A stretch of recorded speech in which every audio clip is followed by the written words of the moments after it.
Hi guys! For today's video, gagawa tayo ng cookies. May nag-request kasi na gusto daw nila kumain ng cookies. Yung isa naman is gusto kumain ng cookie na walang chocolate. Yung isa naman is gustong kumain ng cookie na may chocolate. So para masayas lang dalawa is parehong gagawin natin. Yung isa may chocolate chips, tapos yung isa naman is wala. So una, dito sa malinis na container, naglagay tayo ng 3 and 1/4 cup of flour. Tapos tig 1 teaspoon na baking soda at 1 teaspoon din na baking powder at may 1 teaspoon din na salt. Tapos haluin natin yung mga dry ingredients. At dito naman sa kabilang bowl ay maghanda tayo ng 1 and 3/4 cup of sugar. At 1 cup din na unsalted butter.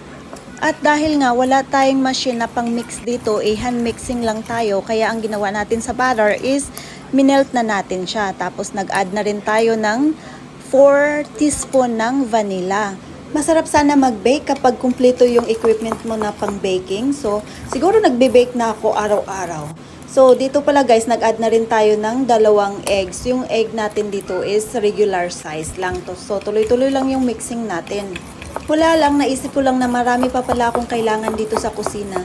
So yung ano natin guys, nilipat ko na lang pala dito sa malaking bowl kasi dito natin ilalagay yung mga dry ingredients natin. Mas madali kasi siyang i-mix kapag malaki. So dito nilagay ko na rin yung 1 and 1/2 cup of chocolate chips.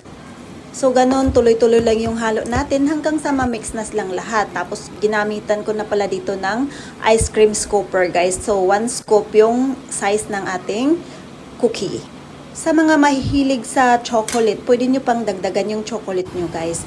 Pero yung sa akin, tama na to kasi yung isa is walang chocolate yung sa kanya. At alam nyo ba guys, medyo malambot-lambot yung cookie kapag pinaghalo yung brown sugar at saka yung white sugar. Pero wala tayong available na white sugar ngayon. So puro brown sugar yung ginamit natin. So ito na pala yung cookie natin guys. Niluto ko lang siya ng mga 15 minutes. So kainan na. Thank you for watching. Tara, kape!